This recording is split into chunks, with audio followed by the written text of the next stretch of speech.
In the fast-paced world of football, there are stories that captivate us, tales of young prodigies rising from humble beginnings to achieve greatness on the grandest stage. Today we bring to you one such story, a journey filled with passion, perseverance, and unyielding spirit, but one whose initial flame seems to have died out. Ansu Fati was once seen as the heir to Lionel Messi's golden Barcelona throne, to one day lead La Blaugrana to glory as club legends Johan Cruyff, Pep Guardiola, Carlos Puyol, and many others had done in the club's history. He was supposed to be the next superstar out of La Masia Academy, the next kryptonite to all of Real Madrid's hopes and dreams, but even as Barcelona lift the La Liga trophy now for the 2022-23 season, Fati is merely a shell of his former self, only earning minimal minutes from Barcelona's bench. What happened to Barcelona's next Lionel Messi?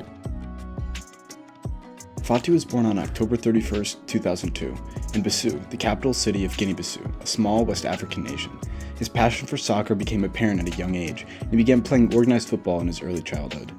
In 2009, when Fati was just 7 years old, his family relocated to Herrera, a town in the province of Seville, Spain. It was in Herrera where he started playing for his local club, Herrera Club de Futbol. Fati's exceptional talent quickly became evident even at a young age, and he caught the attention of scouts from several top Spanish clubs. In 2010, at the age of 8, Fati joined Sevilla FC's youth academy, where he continued to impress with his skill and potential. During his time at Sevilla, he honed his technical abilities and developed a strong foundation in the game. Fati's performances for Sevilla's youth teams attracted further interest from prominent clubs across Spain.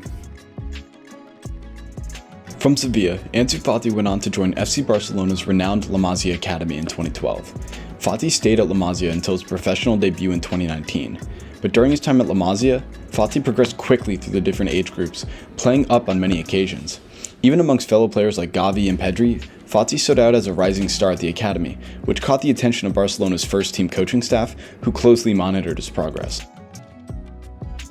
In August 2019, Fati's dream of representing the first team came true when he made his senior debut for FC Barcelona at just 16 years old, becoming the youngest player to represent the club in La Liga in a match against Real Betis. Just a week later, he scored his first goal for the club, making him the youngest goal scorer in Barcelona history.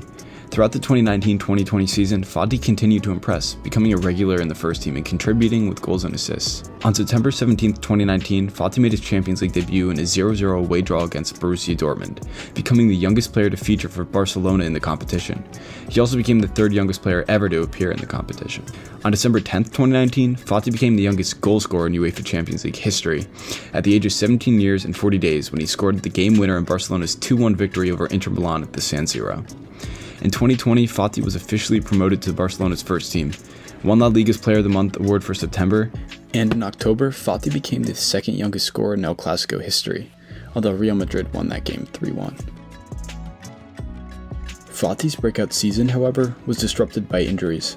He suffered a meniscus injury in his left knee in November 2020, which required surgery and a lengthy period of rehabilitation. Unfortunately, Barcelona's medical and training staff did not listen to the sentiments of the surgeon who conducted Fati's surgery, leading him to return to the surgeon to be treated again soon after the original surgery.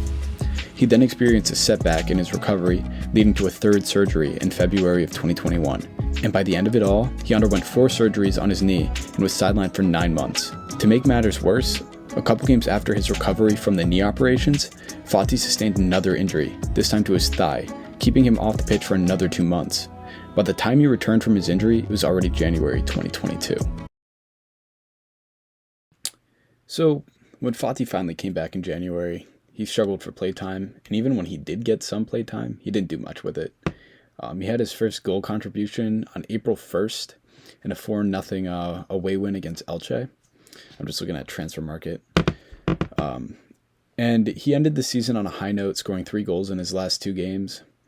In total in La Liga, he ended with 7 goals and 4 assists, not lighting it up by any means, definitely not prime Messi numbers, so not exactly what Barcelona were looking forward to.